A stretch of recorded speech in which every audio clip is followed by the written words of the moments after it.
Good morning and good afternoon, everyone. My name is Mike Perez, and I'm excited to be hosting our TigerStream webinar for today. This is our November series, and excited to be having another great presentation today. I'll be introducing Jannell Clampitt, who is a graduate research assistant working at the Stormwater Research Facility. She's done her master's and now is working on her PhD here at Auburn. And prior to that, she did her bachelor's at Iowa State University. Today, she's going to be speaking on the hydraulic performance of wattles and sharing some really cool research that she got to do both at Auburn and at Iowa State. And so we'll hold questions till the very end. But if you think of questions, you're welcome to type those into the chat box or to the question box, and we'll go over those once Jannell wraps up. So with that, Jannell, I'll hand it over and it's all yours. Thanks, Mike. Yeah, as Mike was saying, I'm going to talk to you about actually a project that I did in my master's, which is evaluating the hydraulic performance of wattles, and we'll get right into it. All right, so as Mike was saying earlier, I got my undergraduate degree from Iowa State University studying biological systems engineering. And but I started that college adventure at Kansas State University before I decided to transfer, because apparently I was seeking a little bit more of that colder weather and the snow. Going to campus every day, I looked like this. But I decided I was kind of done with the snow, but I still liked the snowy look for things. And so I came to Auburn, where we teepee the trees, and I still kind of get that snow feeling, but just without the cold. But yeah, as Mike was saying, I completed my master's here with the Stormwater Research Facility in 2023, and I'm on my PhD. And so I'm just finishing up here, and I look forward to giving future TigerStream presentations on what I've done with other research as well. So today, again, we're going to be talking about the hydraulic performance of wattles. And so I'm going to kind of structure everything for giving a background of erosion and sediment control in general, and then go into some past research that's been done, and then also the two different parts of this particular project that was done as well. So why is this important? Well, in the United States, we have over 3.5 million miles of rivers and streams, and there we go. And yet over half of those are categorized as impaired. When we look specifically at the state of Alabama, where our research facility is located here, it's referred to as America's Amazon, where we have over 132,000 miles of those rivers and streams that flow through the state, and we make up over 10% of the freshwater resources. We're ranked #1 for freshwater species diversity for fish, crayfish, snails, turtles, and mussels. All those percentages are ones that are native to the state of Alabama, which is why we're termed as America's Amazon. So if you're not from Alabama and you like the outdoors, you should stop by, see what we got. But unfortunately, over 70% of those aquatic species are federally listed as endangered. So we do have a water quality issue. And back in 2022, an evaluation of our water bodies was conducted by the EPA, and they had found that over 25% of our rivers and streams were listed as impaired. Now, that is a minimum, because over 37% of those rivers and streams we don't have enough data on. So again, minimum of 25%. And then when we get to our lakes and reservoirs, we're nearing 50%. And then by the time we get down to our coastal areas, we have over 90 or 98% that's categorized as impaired. So we do have an issue. And those categorizations of impairment is based off of the 303D list. If you're not familiar with that, on the screen is a list of some contaminants that, if found in a water body, can categorize it as impaired. But specifically for today's presentation, we'll be talking about sedimentation as the impairment. And sediment is an impairment because it can do things like block sunlight, causing hypoxic conditions, but also other nutrients tend to absorb to those sediment particles, bringing about toxic components as well. So keeping those sediments on the land rather than in our water is really important. But the total construction annual spending has spent over $1.8 trillion in construction activities. So really what that means is we've spent as the United States, we spend a ton of money on construction in general, and it is a major contributor to sediment-laden water. Construction activities is a major contributor to sediment-laden water because of things like clearing, grading. You're constantly moving that sediment around that's disturbing that soil and leaving it exposed. So when it rains, it no longer has that protection or anything that's holding it where it needs to be, and it's ending up being transported and carried away to our water bodies. And there's been studies that have looked into this. So again, construction activities, you can range anywhere between 20 to 200 tons per acre per year. It's such a huge range because it varies very much depending on your construction site and what type of earth moving activities you need to do. So it's quite a bit of sediment coming through compared to crops. I'm originally from the Midwest, so I'm very familiar with cropland. And the reason why cropland does not contribute to as much sediment-laden water is because of the period of exposed soil is much smaller than a construction activity. Construction practices can last anywhere between a few months to a few years before they're able to get that land stabilized, versus crops have a much smaller window before some type of vegetation is in there. And then if you're comparing that to forested land, you're going to have less than 0.5 tons per acre per year. So again, having that vegetation in there is really important to ensuring that we can try to keep that soil where it needs to be. So how do we resolve this? Well, we have the Clean Water Act, which within that is the National Pollutant Discharge Elimination System. And then under there is the EPA Construction General Permit, which essentially just states that if you have a construction site that is equal to or larger to 1 acre, then you get to file a whole lot of paperwork. And with that, you have to fill out a stormwater pollution prevention plan, which is pretty much you laying out how you're going to try to mitigate erosion and sediment control practices. And with that, erosion controls, just as a quick summary, is going to be anything that's preventing the detachment of soil particles. And then your sediment controls will be anything that is trying to capture those sediment particles that have already been detached and are beginning to be transported. And these can be things like, if we're going back to that previous image, you can have things like your perimeter controls, your exit pads. So when you're moving in and out of your construction site, so you're not carrying that dirt onto from your wheels onto roads that where it can be flushed with water a whole lot easier. You can have your inlet protections for any sediment that does end up on those roads. We can try to capture it there. Soil stabilization, that in the end is our overall goal for any construction site, is to get our soil stabilized.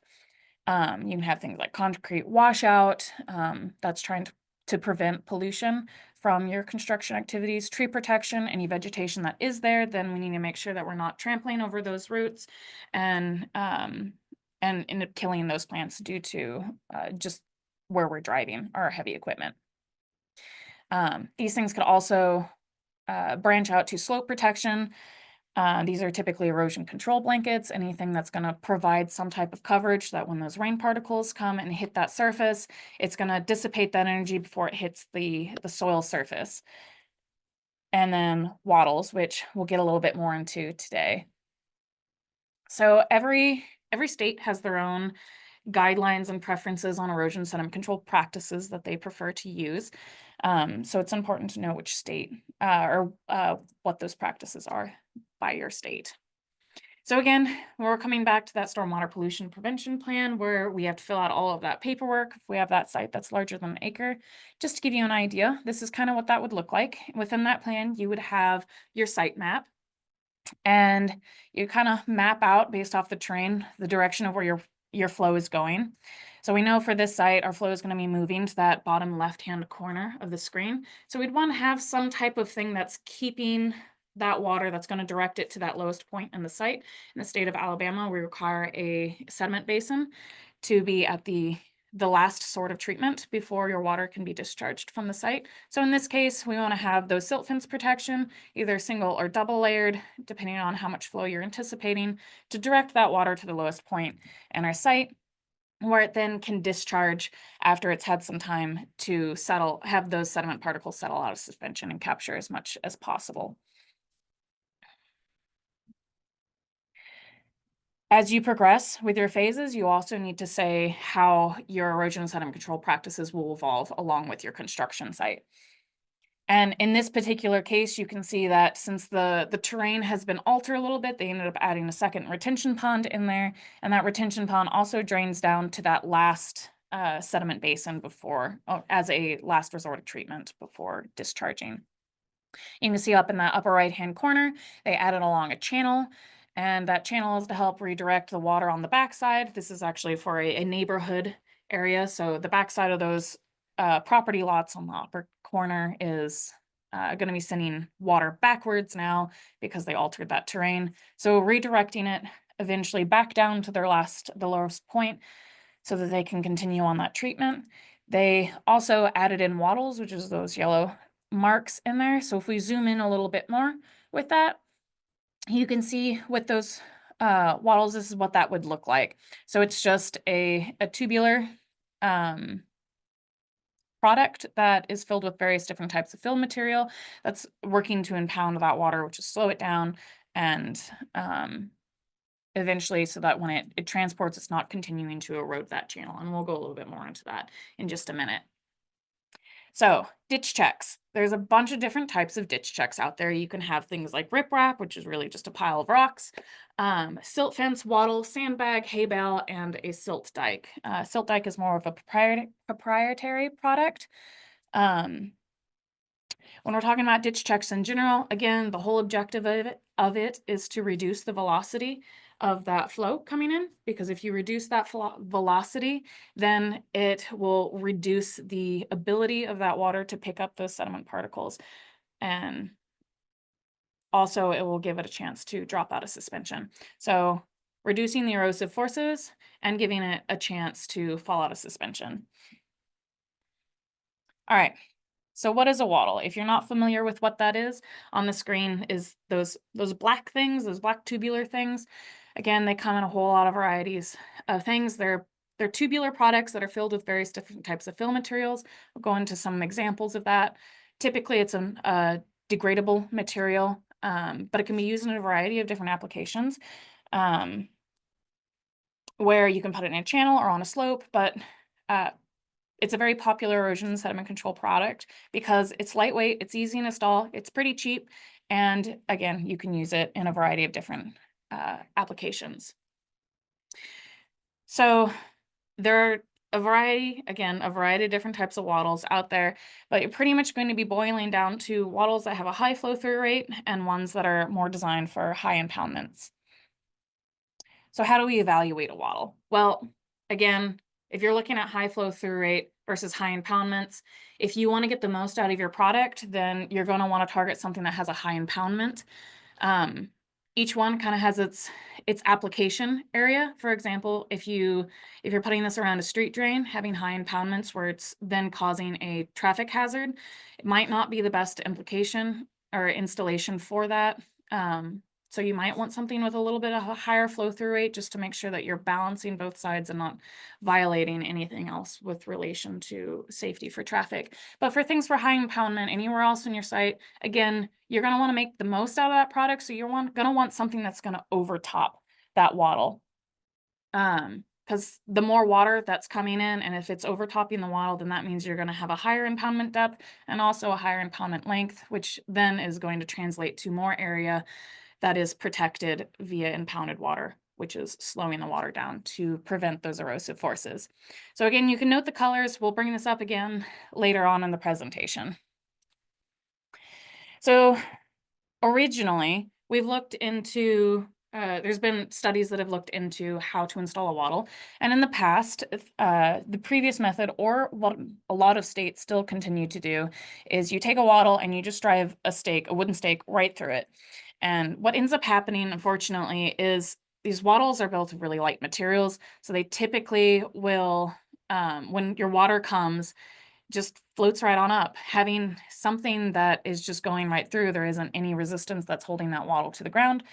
And therefore, when the wattle gets lifted, your water's continuing to flow directly underneath. And it will create more erosive conditions and end up just eroding right underneath. And this is what this looks like. So you can see here in this image where the wattle was trying to impound some water, but eventually it ended up finding its way underneath and just continued to erode that channel. So it's not really doing the thing that it's intended to do. So again, studies have looked into how can we improve this? And one particular study looked into, okay, well, first off, we need to protect the ground underneath. So we added a geotextile underlay and trenched it upstream, and then also staked that underlay in the ground to really make sure that it stayed down. Then you take your wattle, and instead of driving a stake straight through the middle, you would do a non-destructive TP staking pattern. So you're not damaging the product, but instead now you're gonna be pinning it down. And then also taking staples, excuse me, and cutting it on both the upstream and downstream end of that wattle to really ensure that we have that intimate contact of the wattle with the ground surface. So now we're forcing the water to go through and over top the wattle because it can't undercut that geotextile, and it can't go underneath the wattle. So again, goes through, and if the flow gets high enough, then it can go over top. And what these studies found is by changing the installation method, we had over a 95% increase in the subcritical impoundment lengths, and then also over 1,000% increase in sediment retention. So just by changing just a little bit how this product is installed made an astronomical increase in the efficiency of this particular product. And so that's what this installation would look like. The cool thing is with these studies that have been done, they were actually done here at our stormwater research facility. And we were working with the Alabama Department of Transportation, and they actually implemented these changes into their new standards. So if you look at the Alabama wattle installation standards, they are now in there. All right, other studies. So we've looked at how to install a wattle. Well, what about the internal components of a wattle? Well, we have evaluated various different types of fill materials between wheat straw, recycled carpet fiber, and excelsior wood fibers, and subjected them to about 0.5 cubic feet per second of flow. And essentially what we had found is, I'm going to summarize this table, is regardless of the type of material that you had, if your flow rate is high enough, you're going to have water overtopping. But during low flow conditions, particularly if you can see in that for the excelsior wattles up top, for low flow, you have about 0.1 to 0.13 meters of depth. So we're measuring the impoundment depth along with the density of these products. So the excelsior wattle wasn't capable of impounding as much as the wheat straw or the synthetic carpet fiber wattles during low flow conditions. But during high flow conditions, everything was pretty much the same.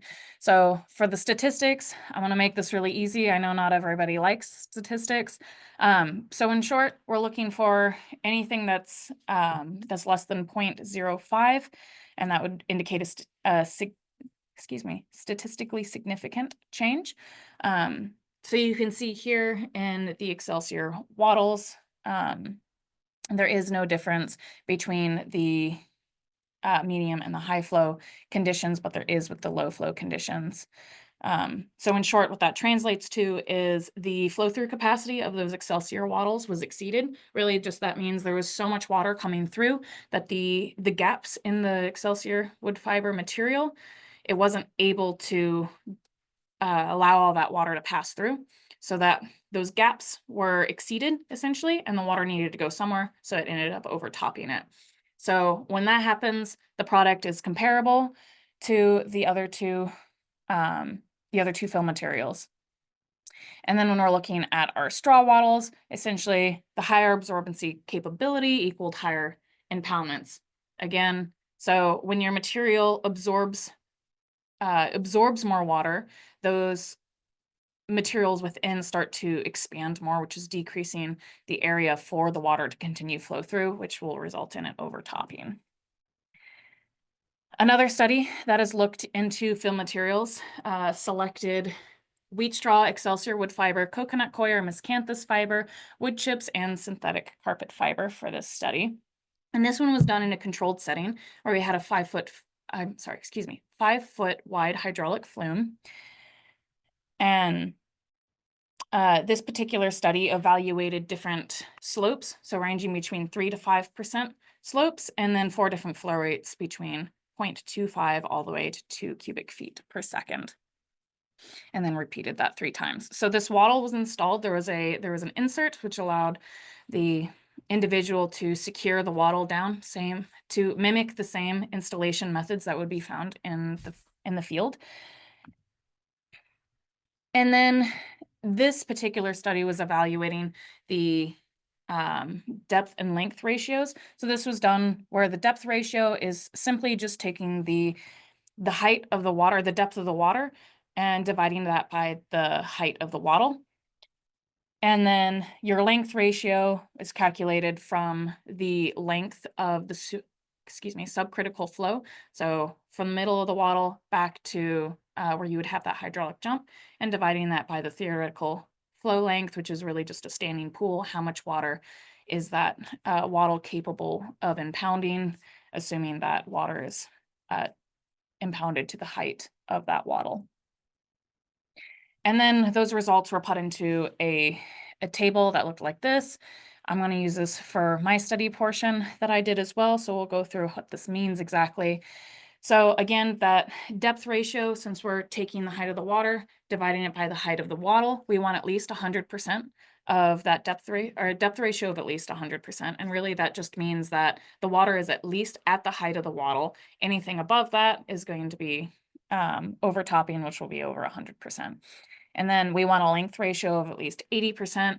And it's 80%, not 100, because we have a hydraulic jump in there that takes up some space.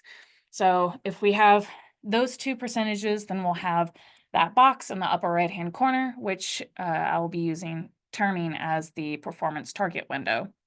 So again, if you remember on that previous slide where I indicated to note those colors, anything in the red is where we're having the product is having a high flow through rate. If we're in that green performance target window, then that's where we're going to have those ideal conditions where water's overtopping.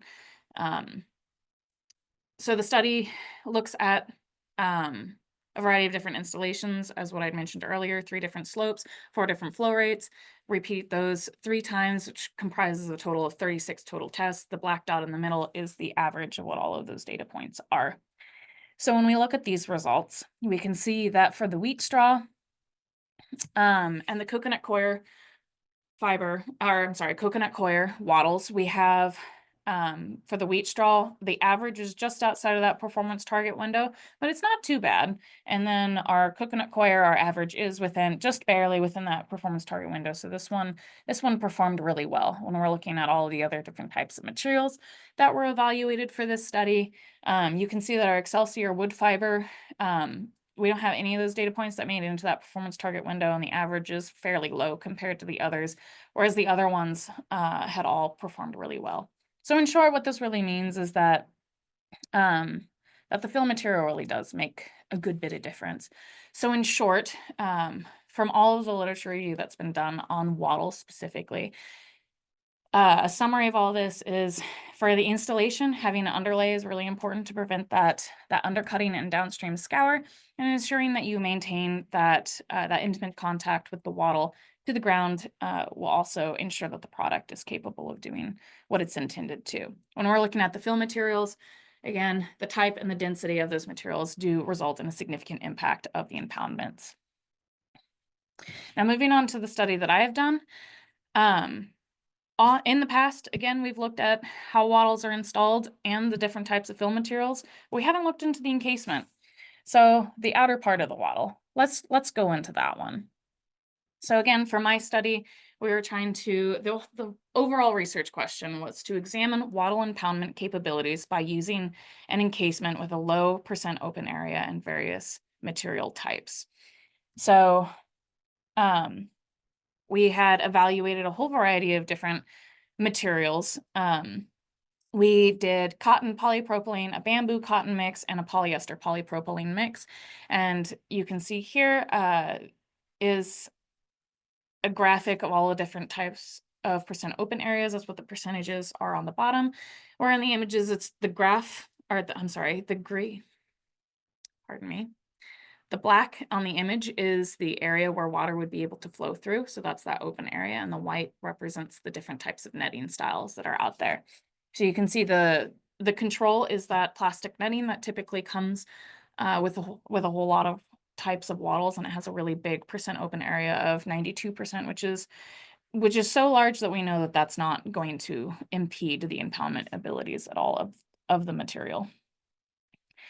So to evaluate the different types of encasements, essentially we took that fabric and we put it on a wooden frame, stretched it, stapled it on there, and then we tested it into a hydraulic flume to evaluate the hydraulic performance of just the fabric itself first. And we did the same thing as that previous study, where we measured the impoundment length and the depth. And so these are the results from all those different types of materials that we had.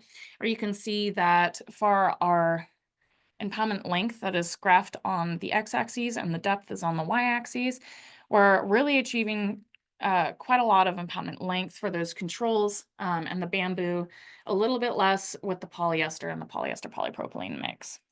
If we move our x-axis over a little bit, we ended up taking these results and we contacted the company that provided these different encasement materials and let them know and said, hey, well, these are the top performing ones. Can we modify the weaving at all to get a smaller percent open area if possible? And before we did that, we also evaluated doing a double and a triple layer of the cotton material. So you can see just for the cotton graph, that's where we have a much higher impoundment length and depth ratio because we added up multiple layers of the material that had the highest impoundment. So then the individual who was supplying the encasement materials got back to us with the modified versions of our highest performing fabrics.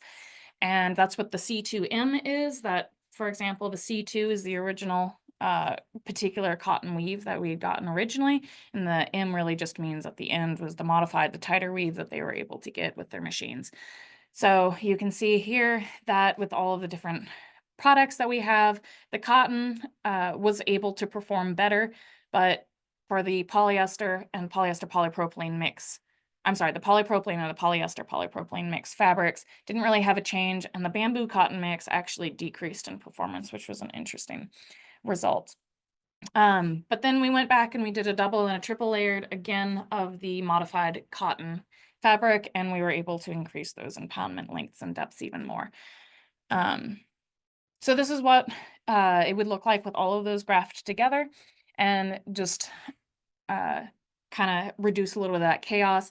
You can see the ones that are highlighted are what we decided to carry on through the second phase of this study, which is where we'd add a fill material along with these. So actually making wattles.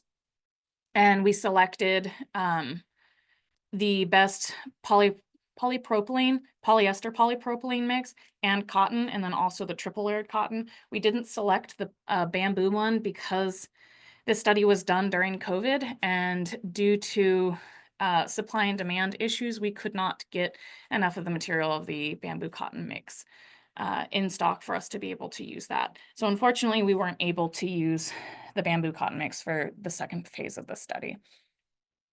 So going back to all the different fabrics that we'd selected, we went from all of those different types to just these 5.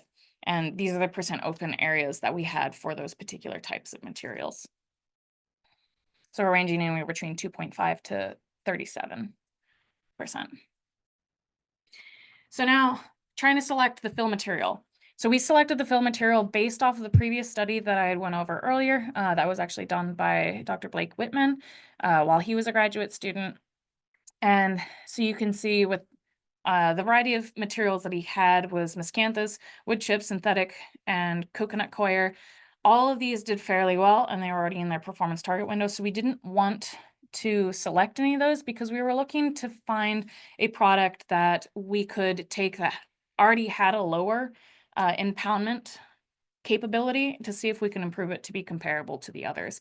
So then looking from the straw and the Excelsior products, those are the two that did not make it into that performance target window, but you can see with the Excelsior products, the length and depth ratios, none of the data points made it into that performance target window. So we targeted this particular product as something to see if we could make comparable to the other types as well. So we got a whole bunch of Excelsior wattles and essentially broke them down and stuffed them with new material. If you don't know what a wattle packaging facility looks like, maybe if this will play. Here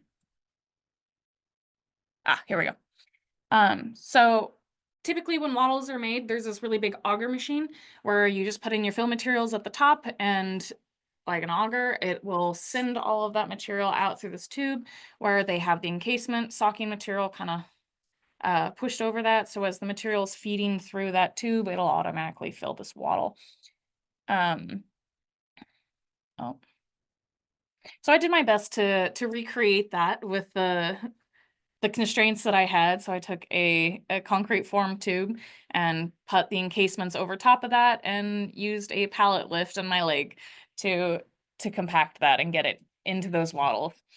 And it was effective. It was a lot of work, but we got there. And so then we, because I did my undergraduate at Iowa State University, and the previous study that Dr. Blake Whitman had done, he was a graduate student at Iowa State University as well. Because of the connections that I had, I was able to go back to my alma mater and get to spend some time with my favorite faculty members and get to use their facility again. So we used the exact same testing facility that was done in the previous study, done with the encasement materials in that 5-foot wide hydraulic flume, and used that same insert that was mimicking the installation of wattles out in the field. And one key thing is we wanted to be able to use the same facility for this study to be able to directly compare the results for the encasement types versus the fill materials, so that we could try to make a stronger claim with our results. I also followed the exact same testing methodology where I had 3 different slopes and 4 different flow rates, and repeated that 3 times. With our with all of the results, we ended up grouping the results into low flow and high flow conditions. You can see we're using that same performance target window graph as Whitman had done during his study. But with this, you can see how we have 2 distinct different groupings of the data. And that's really how we defined the low and high flow conditions. So low flow, 0.25 cubic feet per second. And then anything above that is high flow conditions, where we are exceeding the wattle's ability or high flow through rate capabilities, so that water was overtopping predominantly. So you can see here, kind of overall, most of them for the cotton, almost all the data points are grouped together. Our control, there seems to be a very clear defining line of high flow through rate, high flow conditions and low flow conditions. And then our polyester, polypropylene, and polypropylene fabrics are about the same thing. So when we look at a percent difference graph compared to the control, you can see this makes it a little bit easier. Our polypropylene, I changed the name a little bit, so it might be easier to understand. So the P-prop is the polypropylene fabric. You can see that we have a negative change compared to the control. And so that is an interesting thing I'll bring up here in a little bit more. But our polyester polypropylene fabric kind of improved a little bit compared to the control, but not a lot. But when we look at our cotton, we have up to a 30% improvement from the control. And then when we triple layer that cotton, we go all the way up to a 52% difference, which is great. So again, when we're looking at the statistics, I'll make this quite brief. But again, we're looking for any value that is less than 0.05 for that significance. And in short, you can see again, for our control, we have, our cotton, we have our low flow conditions is significantly increasing compared to the control. And then our polypropylene or polyester polypropylene fabric is only significantly changing during high flow conditions. And then that polypropylene fabric that had decreased compared to the control, it actually significantly decreased for both the low flow conditions for the length ratio only, but then for both the length and depth ratio when looking at the high flow conditions. For the slopes, whenever we change the slope, the increase of slope really just means a decrease in the impoundment length. And if you think about that, that logically makes sense, because as you have a greater increase in that terrain, essentially your triangle, if you're thinking about it that way, is going to get smaller. So that impoundment length isn't going to be able to make up for that difference. And then when we have our flow rates, so as we increase that flow, we also had a decrease in that impoundment length and an increase in that impoundment depth. If you think about this again, that also makes sense. I don't know if I included a photo. No, I didn't. That also makes sense because as you have more water coming in, it's going to push that hydraulic jump towards the wattle. And then that water still has to go somewhere. So you're shortening that length and there's more of it. So it's going to have to go somewhere, which means that it's going to end up overtopping because you've exceeded the flow through rate of that product. All right. So for overall, if we're looking back at the results one more time. Overall, our cotton fabrics was the winner because, like I mentioned earlier, it significantly increased both in impoundment length and depth for compared to the control. So we have successfully taken a product that is known to have a higher flow through rate capability, and we're able to, just by changing the encasement material, we're able to bring it up to be at least comparable to all of the other products that are known to be more of high impounding products. I see what I'm doing on time. Okay. When we're looking, also, because it is a cotton material, it's also biodegradable. So it's another win, especially when wattles are typically abandoned on site. And normally excelsior wattles are encased in that plastic netting. So when they're abandoned on site and you have that plastic netting, that's contributing plastic to the environment, which isn't great, but having a cotton alternative is biodegradable and better overall. Although the ideal would be to not leave the wattles on site at all. The difference between the cotton, the single layered and the triple layered cotton fabrics, if we look at the difference between the two, there's a question of the cost benefit because you're using 3 times the amount of material. Is it worth that those additional costs to get that little bit more of impoundment capabilities?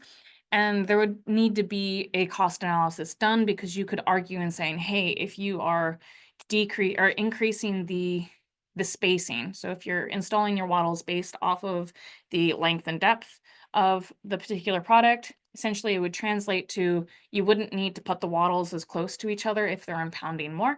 So you could space those out a little bit more. So an analysis would need to be done to see, okay, well, if you're spacing them out more, then ideally you wouldn't need as many. So would that spacing make up for the 3 times the cost? And that would need to be a decision made. But other than that, for if you remember earlier, we had that significantly negative decrease in the polypropylene fabric, which really just suggests that the materials had something to do with the impoundment capabilities. So overall, again, we were looking at the different installment methods, and remember we have that underlay that prevents that undercutting and scour. That's really important. And then maintaining that intimate contact. And we're looking at the fill materials. The type and density had a significant impact on the wattle.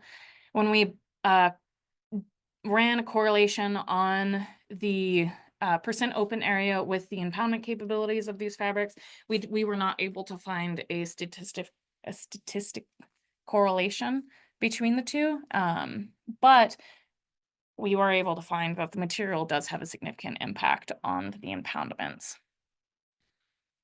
Future research. This study was done in a controlled setting with clean water. So looking at the results when sediment is introduced would be really interesting, because when we're getting to really small percent open areas, we have a high probability of blinding the material, which really just means that those openings are going to get filled with sediment particles, which essentially is going to make more or less a wall. And then eventually all materials would relate to overtopping if blinding had occurred. So it'd be interesting to see how these results would compare with sediment introduction. And then also looking at either an increase or a decrease in fill density of the wattles, seeing how that would compare and trying to find that happy medium of what's the optimal density range for achieving the best impoundment ratios. And then looking into how the percent open area changes when it's saturated. When I scanned these images for the percent open area, it was done on a university printer, and bringing in saturated fabrics and putting it on a printer was not really, it was kind of frowned upon. So trying to prevent that, having some other type of method that where you can subject these materials to water and then scan them, see how the percent open area changes, would be interesting to evaluate. And then also would really like to look at other biodegradable materials. I really wish that the bamboo cotton material would have been an alternative option that we could have looked at. But unfortunately, due to the constraints during the time of the study, that was not an option. So if we are able to explore that a little bit more and maybe find something that is also a cost benefit, then that would be even better. And that's all I got for today's presentation. Hope you guys enjoyed it. If you want to see a little bit more as to studies that I've been doing, you can scan the QR code up top. I've got a website where I try to kind of keep things updated. We also have things on our website for the AU-ESCTF group, and we'll share a whole lot of what different studies we're doing. But otherwise, I'm ready for questions. Awesome. Thank you, Jannell. That was a great presentation. And as a reminder, you can drop any questions you have in the Q&A box in the bottom of your screen. And as they come in, we'll answer them.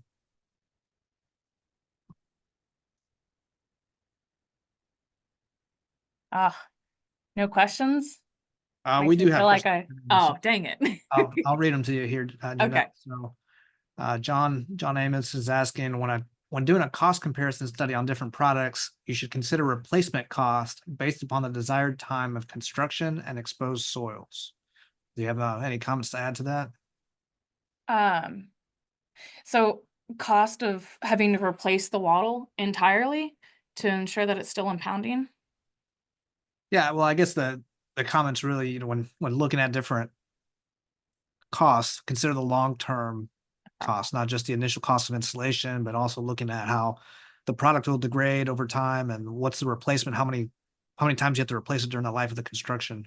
Yeah, project. no, that's a great point, and that would be something that would be worth looking into, particularly, again, I had mentioned that the cotton fabric is biodegradable, so how long is that product going to last, particularly in the sun? And with all the environmental changes that's constantly going on, that's gonna speed up the degradation of that particular product. It would be interesting to look at that comparison of the cotton material specifically compared to, let's say, the plastic netting that's traditionally used already. Simply due to, I know from personal experience through installing these wattles from the plastic netting, sometimes like you'll pick one up and the whole netting will just rip apart. And I don't know if that has anything to do with the age of the particular product, but it'd be interesting to compare the two to see which one would last longer. And I guess as you were suggesting, for the number of times that you would need to replace this product. Ideally, if you're working in an area, you would get that area stabilized as quickly as possible. Now, that does depend on every construction site on how big that disturbed area is. But I guess the dream would be that you wouldn't have to replace the product, that it would be able to last until you're able to get permanent stabilization. But no, that is a great point. Jannell, I know there's a lot of talk about going to, plastic-free products on construction sites. Of the options you looked at, which of those would be kind of like a set and forget, where you wouldn't have to come back and remove the wattle after construction's done? If you're gonna have a biodegradable material, such as cotton, and you're using the fill material is also something that's biodegradable. With the two in there, ideally you wouldn't have to remove that product. It would just degrade with the site, but or I guess degrade as the site continues to stabilize. If you were to use the cotton, or not the cotton, the plastic netting or the polypropylene or polyester polypropylene fabrics, you would need to go back in there and remove those. So there would also be additional costs associated with that. And wattles, once they're saturated, and especially if they've been on the site for a long while, you might have rodents in there. Down here in the South, we have fire ants that typically like to make a home in wattles. Removing those can kind of be a pain. So I guess weighing out the cost differences between those would be something to look at. But especially, again, as you mentioned, Mike, the direction of erosion sediment control products going towards non-plastic materials is something that I know there is a big push towards. So considering alternate options is something that we should look more into. Let's see, a question from Hans. Did you notice significant performance changes as a wattle ages and experiences multiple rain events? This study was done in a controlled setting in the hydraulic flume. So we really just subjected it to those 3 different slopes and 4 different flow rates. And as soon as that was done, we would remove it from the hydraulic flume and then end up disposing of those wattles. So they didn't get used out at the facility at all, which is where I'd mentioned it would be really interesting to see how sediment compares with that. And also doing the study out at the field would be really interesting. Again, and that's where we could evaluate where blinding might occur, where those sediment particles are binding into the fabrics. So I don't know. I don't have an answer for that, unfortunately, just because the study did not look at the longevity of the products particularly, but that would be something that would be great to explore. Yeah, that's a great question. One of the things we learned through this project was that it's not just the fill material, it's also the encasement that really affect performance. And I would suspect as that encasement, starts to blind with sediment, even the fill material starts to blind, you would increase the performance up until the wattle starts to deteriorate. So that'd be Yeah. really interesting to see. Question from Steve says, fill material to consider as mulch. For disposal, the casing material can be cut and removed, and the mulch, while degraded and dirty, can generally be used on site. That's a good comment. Yep. Might not be fun to get to that mulch, but but yeah, that can most certainly help add. Yeah. Jesus has a question. Which slope option best work on your experiment when using all these types of wattles? So did they work the best when slopes were less than 5% or greater than 5%? As an example, is there a happy medium or an ideal slope? So this study looked at a maximum of 5%. Let me see if I can go back through my results here and show. That might help.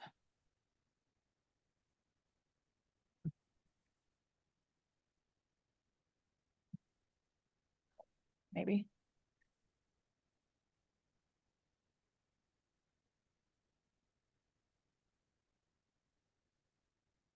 Okay.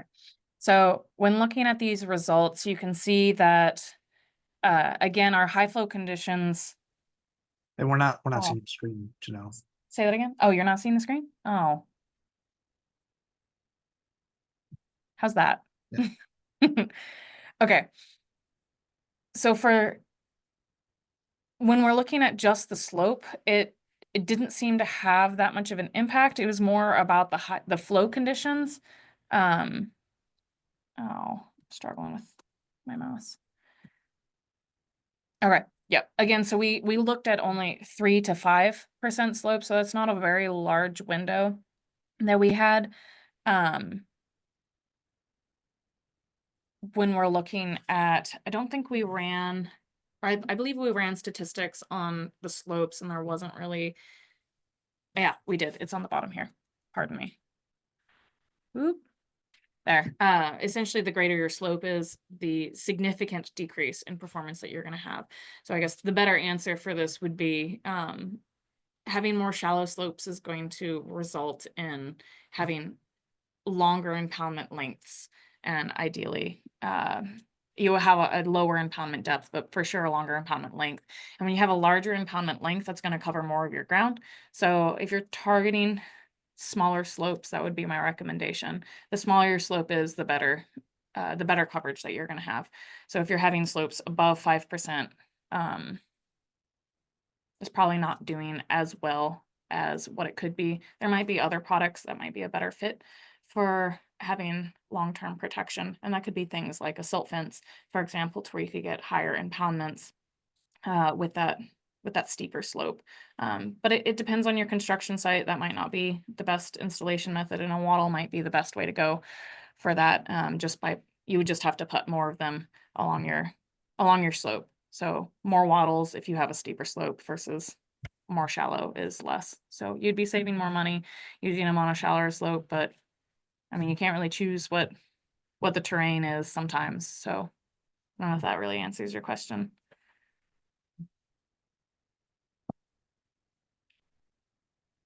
Well, awesome. I don't see any other questions coming in. So again, thank you, Jannell, for presenting today. As a reminder, you will have you'll have a follow-up email that comes out. I believe it's triggered to come out in 2 days. That'll have the YouTube link for the presentation, so you're able to go back and rewatch it and share it with others. And it also have information on how to get your PDH certificate if you're interested in doing that. We won't have another TigerStream webinar in December. We're going to skip it for the holidays, but we'll send out information for a January webinar. And in the meantime, I hope you all have a great Thanksgiving and happy holidays, and we'll see you in the new year. Thank you. Thanks so much for attending.